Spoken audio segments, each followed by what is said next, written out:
Welcome to In China with Michelle Zhou. Manufacturers have long known China to be a leader in their industry, but now the world is recognizing China as a business center for companies, market traders, education, and artists. It's no wonder that the economy has grown to be the world's second largest. In our program, you'll learn from the thought leaders and professionals who have lived in both the U.S. and China and continue to do business there. Now, here is your host, Michelle Zhou.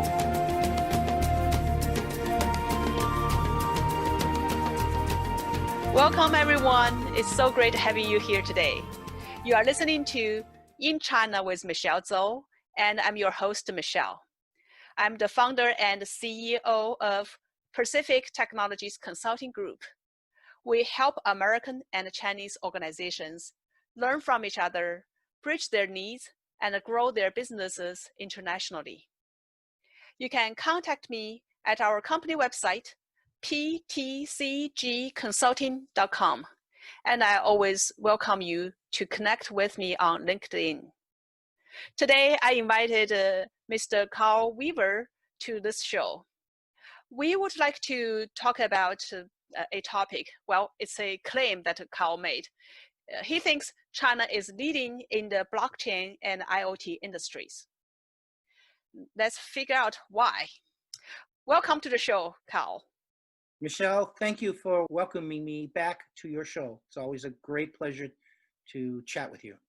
Yeah, I think last time when you were on this show, we talked about blockchain and we talked about China, of course.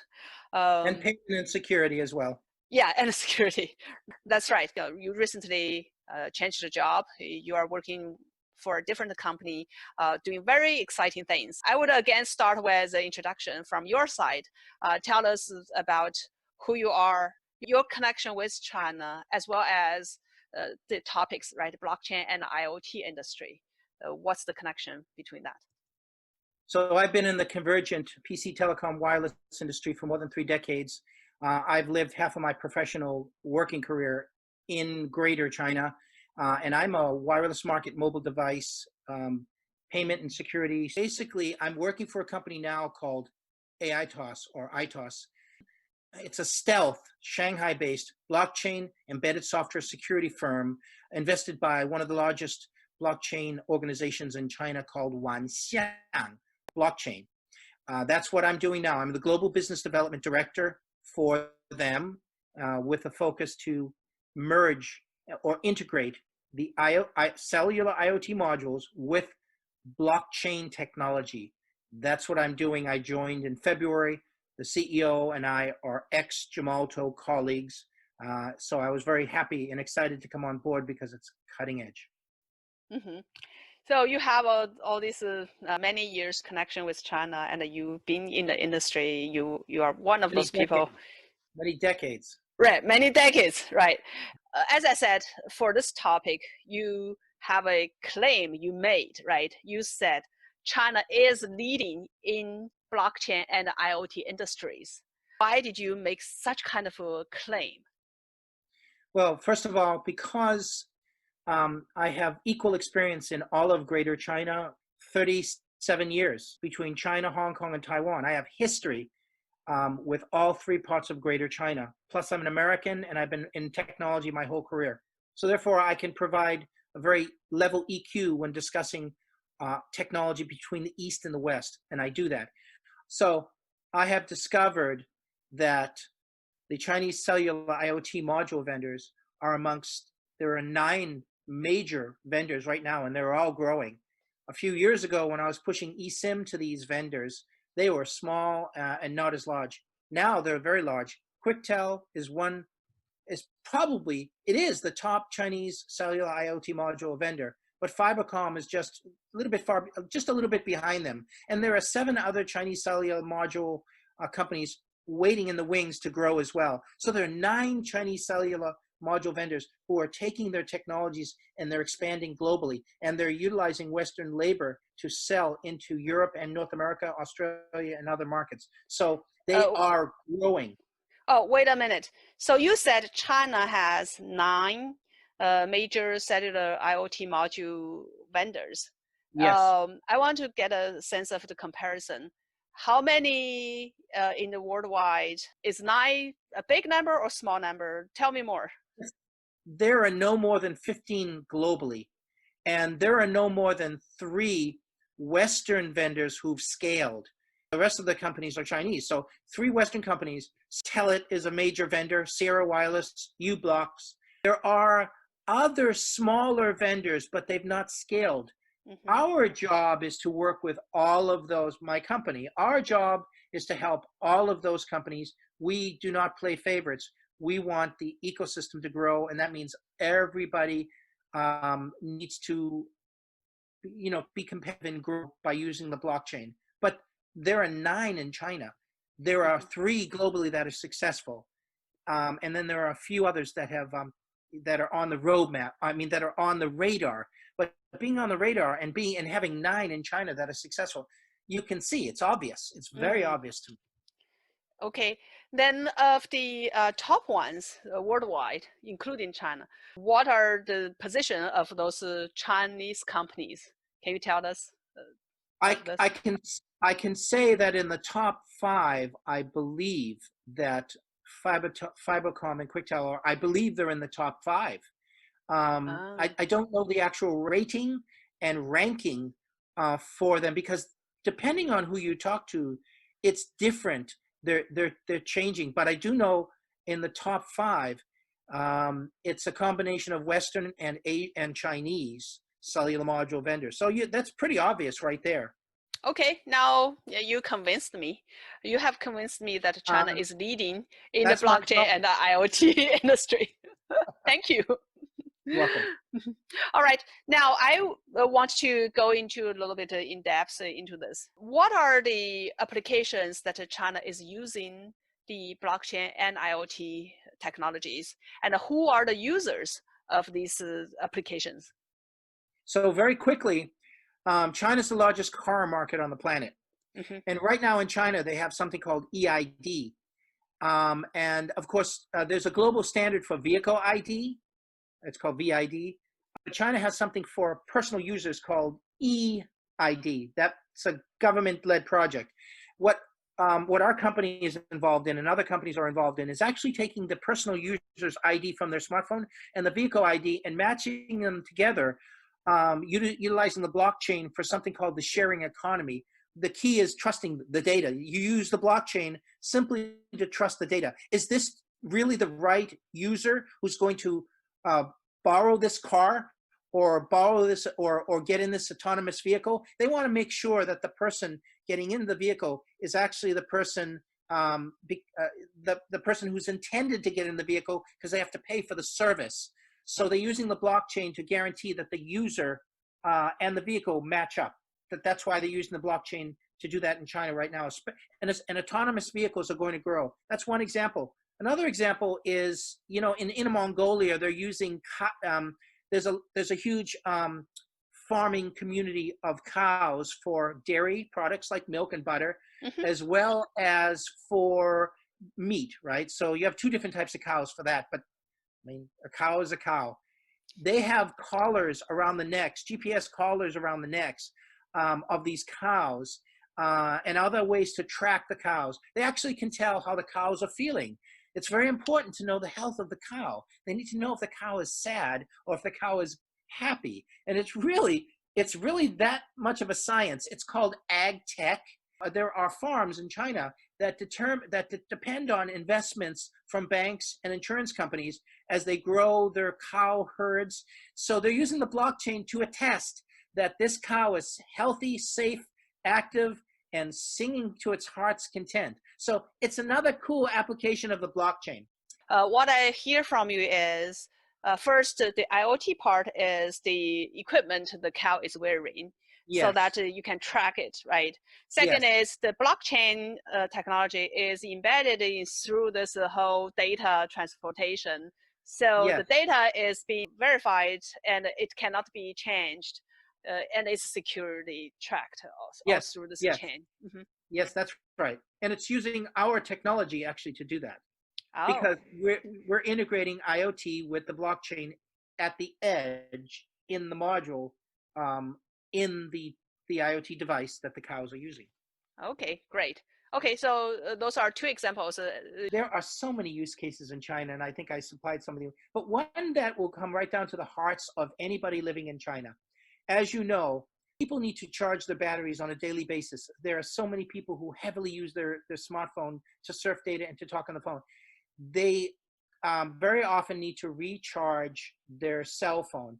And they have these power banks or charging stations, and they're little boxes where you can use your QR code to open up, pay a minimal charge in order to charge your smartphone with this power bank. It comes with a cable and a power bank, and you charge your phone. If you fail to return that within a 24-hour period, if you don't read the fine print, you own that. They will deduct from your debit card, because your debit card in China is attached to your WeChat account or your Alipay account, and you use your WeChat and Alipay with the barcode to pay for these. So if you don't return it in 24 hours, you own it. So, and by the way, they can tell because once you scan the QR code, immediately it's sent out to the blockchain to say, Mr. Wong ordered this power bank at 10 a.m. in the morning, and he charged it for 20 minutes, 40 minutes, and he returned it. He's only going to pay 10 renminbi for the use of this power bank. But if somebody else didn't return it within a 24-hour period, they buy it, and then a bill will be sent to them. It will be immediately deducted from the debit card account. And they're using the blockchain to test that the data is real, that this actually occurred. And this is actually quite interesting. And they can do it in real time. It only takes less than 10 minutes to write a block to the blockchain. And the block is written as a hash. So it's another cool use case that everybody in China charges their cell phones, and they're always looking for these places. Yeah, I've seen this power bank in like Subway or, a lot of places, restaurants, many places. Yeah, it's everywhere. Very cool. America needs that. We need that, right? Why don't we have that? We need that at Bellevue Square Mall. So from what the examples you gave us, right, it sounds like in China, it's already everywhere, the blockchain and IoT combined, right? Yes. It's everywhere in people's life.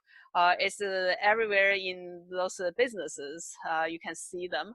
And by the way, the other good example is the shared bikes. So this is kind of an interesting, strange story. And I was involved in this in the very beginning because I was pushing eSIM. All of those bikes need an eSIM, but they also need a cellular IoT module.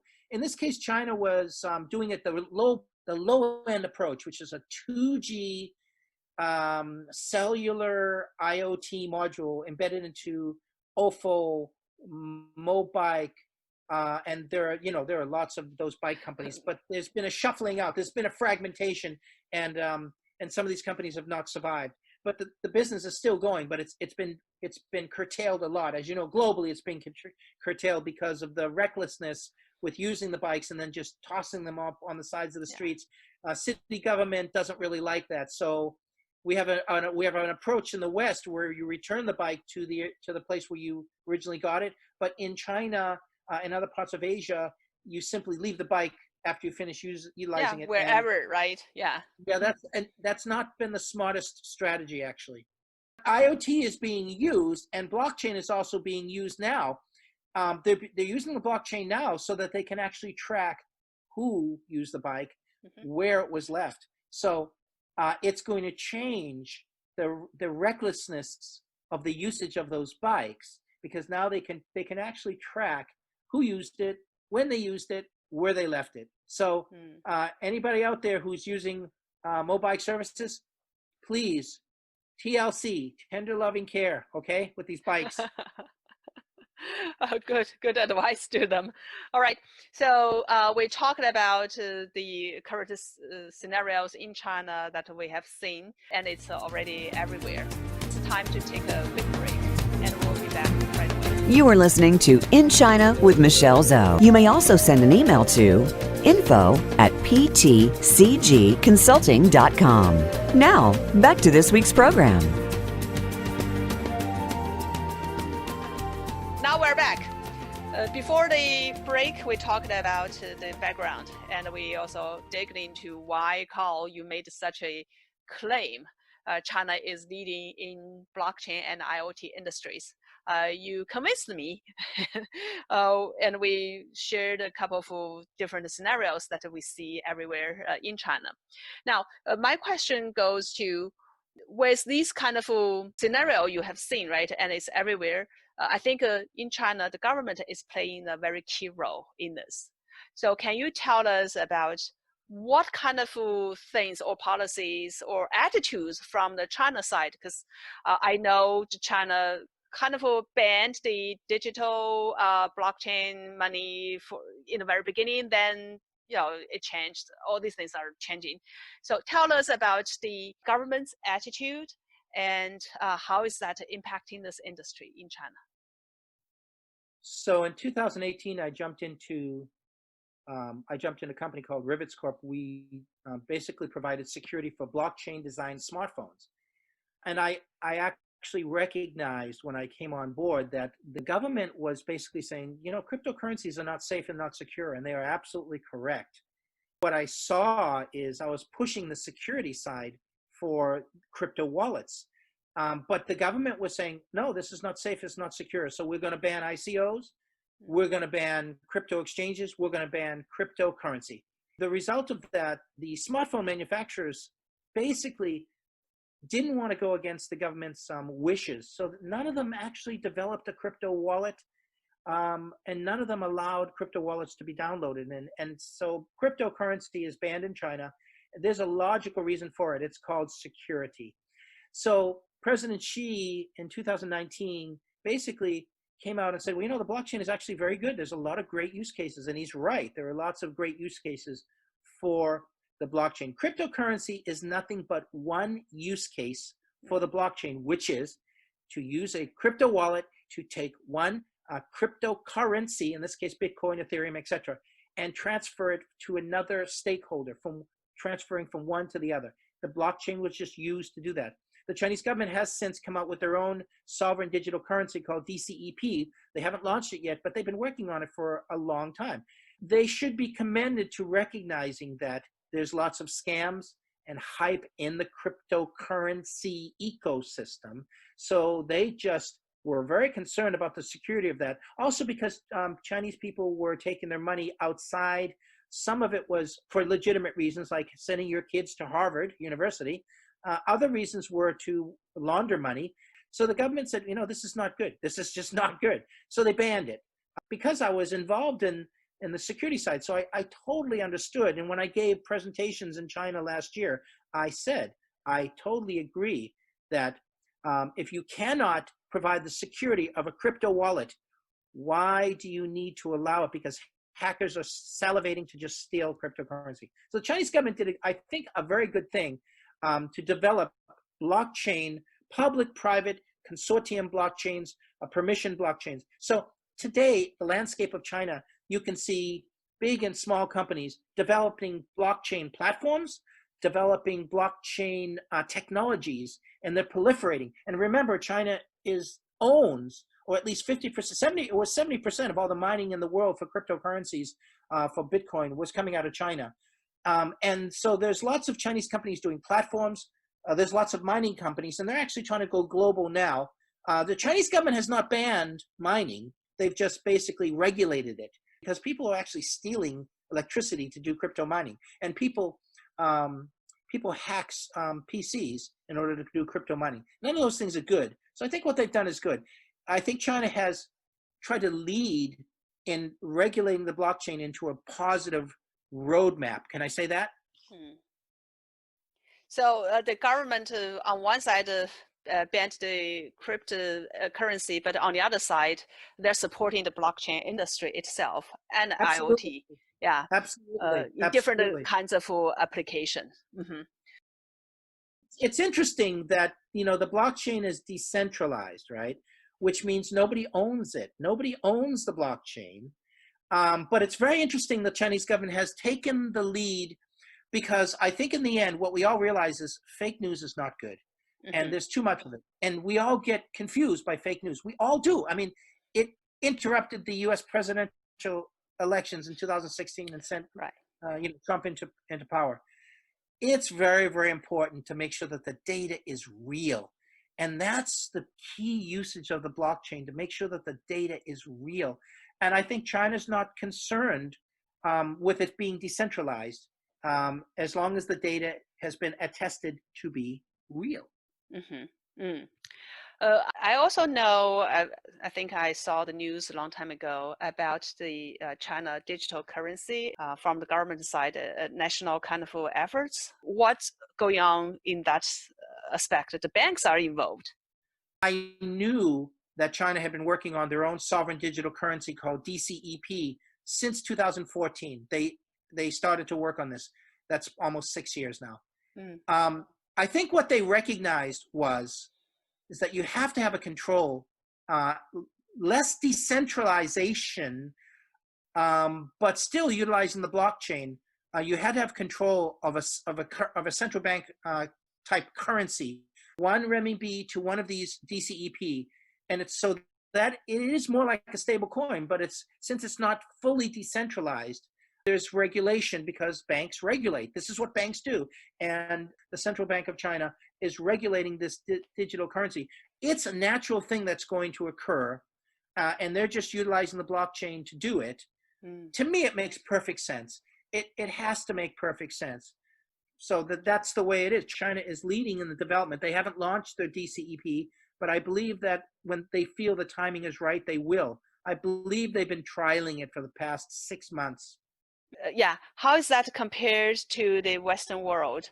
Other countries are doing similar things or not? Yes, Because yes, they we are. heard from some Yes, they are. companies like Facebook, right? They were trying to do something in that space, but from the bank standpoint, yeah. So Mark Zuckerberg tried to push Libra and Calibra. Calibra was the wallet, Libra was the platform, which was a Swiss entity of 32, I believe 32 companies at that time. Some would say his approach was wrong. Some would say that because there's no trust in Mark Zuckerberg in the world today. Some would say that people don't trust him. That's why he failed. That could be the reason why he failed. Remember, the major importance of the blockchain is trust. Let me go out there and make this very important statement.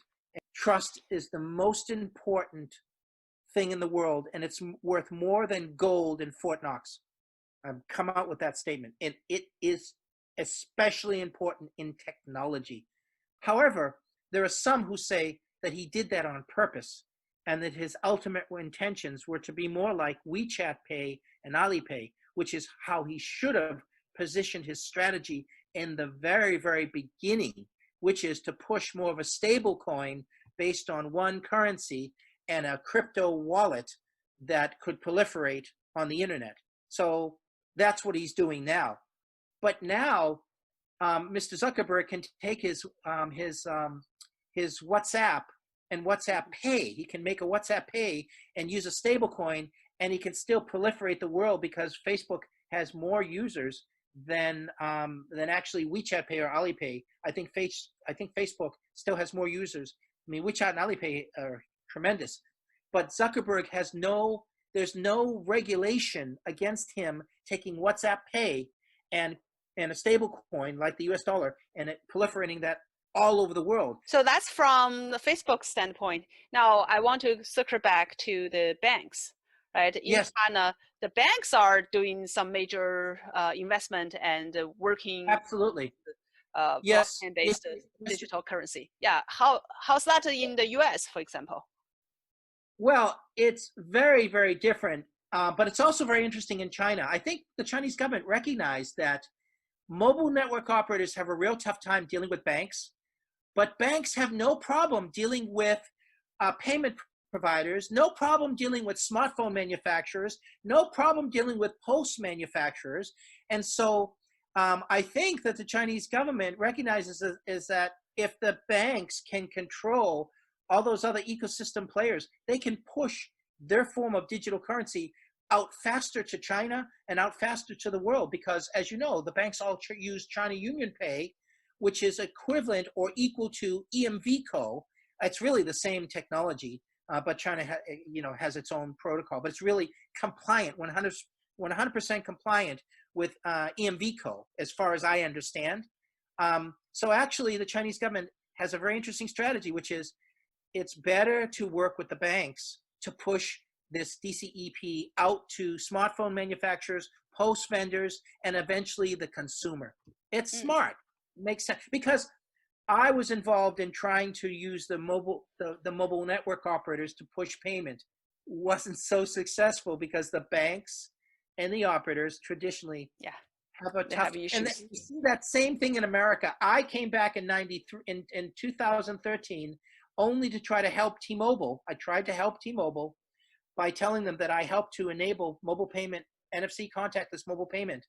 And I recognized that in America, we were not jumping on board this contactless mobile NFC technology, which you were also involved in.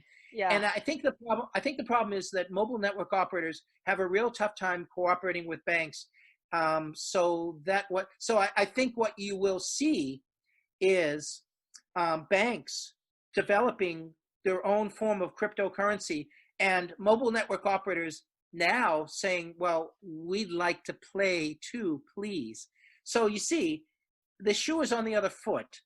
Now it's the banks that can regulate, that can push out cryptocurrencies, decentralized currencies, stablecoin currencies. And so it is very interesting that the shoe is on the other foot. And now the banks actually ultimately can regulate or not regulate, depending on how much regulation they want. They can have it completely decentralized and use the blockchain that's completely decentralized for cryptocurrencies, or they can regulate with DCEP like China's doing. I think you see many governments like the German, Japan, especially South Korea, and South Korea is actually a perfect example of a very interesting blockchain environment where the banks are involved, cryptocurrency is proliferating, Samsung is involved, Kakao Talk is involved, and it's actually the most sophisticated blockchain ecosystem in the world, South Korea. It is the most sophisticated. Okay. What I heard from you is any other countries, they probably will follow in the future. No doubt. Yeah. Okay. Now, how did those Chinese companies push the blockchain and IoT technologies so that they become the top players in the world? They're at the stage of pushing IoT and blockchain out to the world. That's why I was hired. This is all cutting edge technology. The use cases have been proven successful inside China. Mm-hmm. Now the job is to take it globally. That's why I was hired to be the interface. China Unicom, China Telecom, and China Mobile all have huge projects going on inside the country. They are leading the world. So all three Chinese mobile network operators are pushing IoT and blockchain together, and they're pushing use cases inside China. They're actually implementing projects as we speak. But outside of China, from what I have seen, the investment has had to come from the investment arms of many of these mobile network operators. So here's what they did. Companies like Deutsche Telekom, companies like Singtel, what they did is they formed an alliance of other mobile network operators to investigate the value of blockchain starting in 2016 and 2017. They invested through their investment arms. They didn't just jump into blockchain. They weren't sure. They didn't just jump into it. So what they did is they invested in alliances. And there are various alliances around the world that I've researched. So what they did is they collaborated all together on certain, not commercialized, but they collaborated with projects. And those projects are now, in 2020, coming into fruition. So they're primed for Chinese technology right now, because they first invested conservatively through their investment arms in working with other mobile network operators and cloud providers. They combined with cloud providers, network operators, and blockchain integrators to do projects. They didn't make them very public. They just did them. Now they're ready. 2020, they're ready to go global. And the Chinese companies are ready to go global, especially our company. We are going global. I am the proof of that. All right. I think it's time to take another quick break, and we will be back very soon. Are you interested in expanding your business to China, but don't know how to start? Are you wondering how to grow your sales in the China market and win over competition? Meet Michelle Zhou and her team at Pacific Technologies Consulting Group. Our consultants are U.S. China experts and have all lived and worked in both the U.S. and China, with many years' experience in market entry strategies, management, and execution. We can help you find the right partners, develop opportunities, and grow your business in China. Please visit ptcgconsulting.com today. I want to go to the last part of our conversation today. And here, after we understand the background, China's leading position and the applications China is using and how the Chinese companies are pushing to the global for the technologies. Now, I want to hear from you, since you have so much experience in this space, what kind of recommendations you would give to the Western companies who are in the technology space? So first of all, in my mind, the mobile network operators need to harness the power of trust by using the blockchain. The mobile network operators, number one, need to engage in projects right now. And there are lots of projects to engage in. We see more activity coming from the cloud service providers, but they need to partner more with industry, more with mobile network operators, and more with integrators to get these blockchain projects off the ground. That's what needs to happen right now. You are going to depend on lots of partnerships. Mm-hmm. So your recommendation is, even though they are in different tech industry, they all need to partner together. They have to, because IoT is one distinct industry and blockchain is a separate, distinct industry. And those two don't talk to each other right now. And specialists who know both, like our company, are too far and too few. And then you have an IoT team, which is much larger because they're trying to get IoT projects, but they don't talk to each other. They don't communicate with each other. They need to be, those divisions need to be merged. The blockchain and IoT, they need to come together. Yes, because that is the way that mobile network operators add value-added services beyond just the sale of the module to the end user. Mm-hmm. You add services with management, fleet management, management of the module, the life cycle of the IoT device. That all depends on IoT plus blockchain. Blockchain can tell you when a machine was decommissioned, when it was commissioned, and when it was decommissioned, because it'll all be on the blockchain. Okay, so those are the tech companies that we need to consider the merge of these two. Then yes, let's think about the companies that are not technology companies. What are some advices you give to them so that they need to think about these two new technology, right? The blockchain and IoT. What should they do? So it's all about what you perceive as value and what you perceive as trust.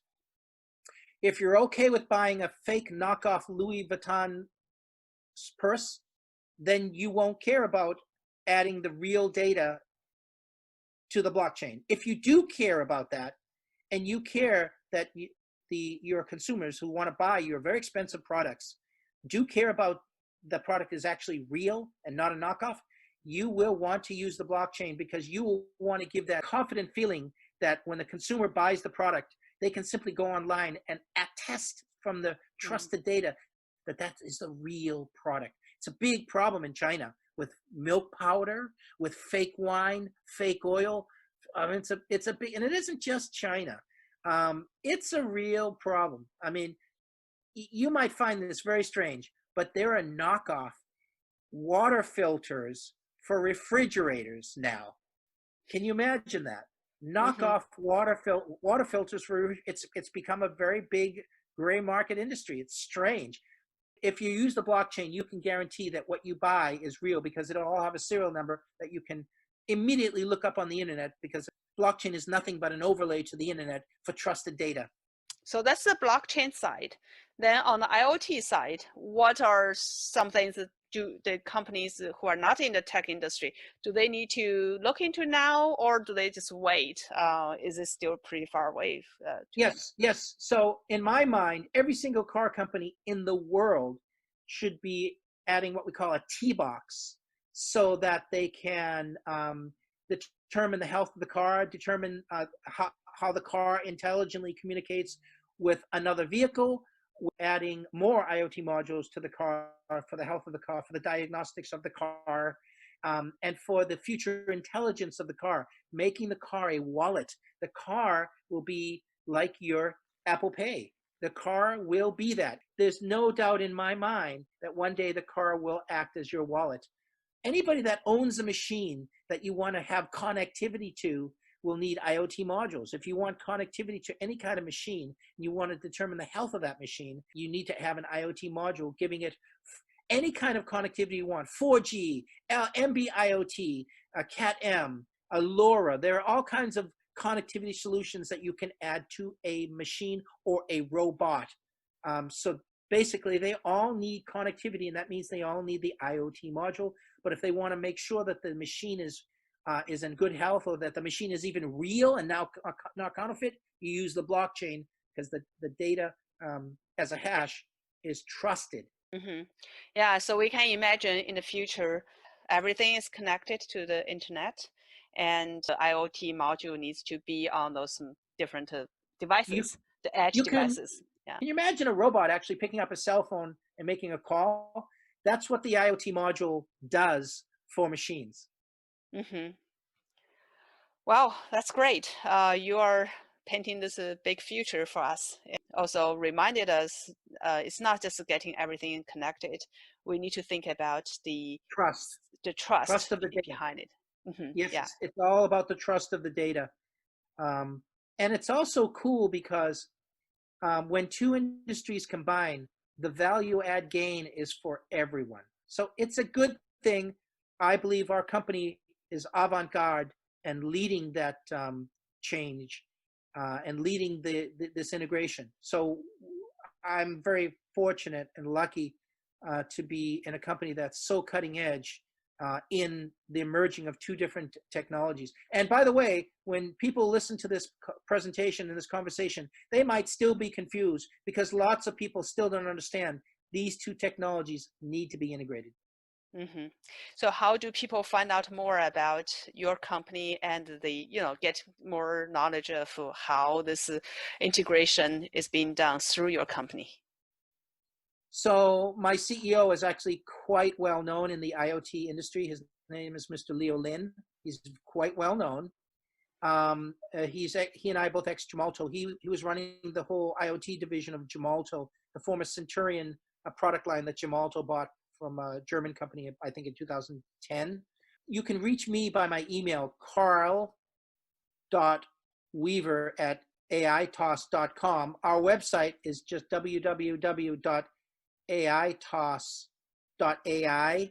The best way to reach us is through our LinkedIn website. So if you go onto LinkedIn and just type aitos.io, and you can find me and all of my other colleagues and our website on LinkedIn. We think LinkedIn is a great tool. Great. Thanks so much, Karl. By the way, it's owned by Microsoft. Yes. All right. Thanks so much, Karl. Really appreciate your time and your knowledge sharing today with us. Today, we're talking about China is leading in blockchain and IoT industries. You are listening to In China with Michelle Zhou. I look forward to talk to you again next time. Thank you for tuning into In China with Michelle Zhou. Please join us for another edition next Thursday at 7 p.m. Eastern Time and 4 p.m. Pacific Time on the Voice America Business Channel. We'll talk again next week.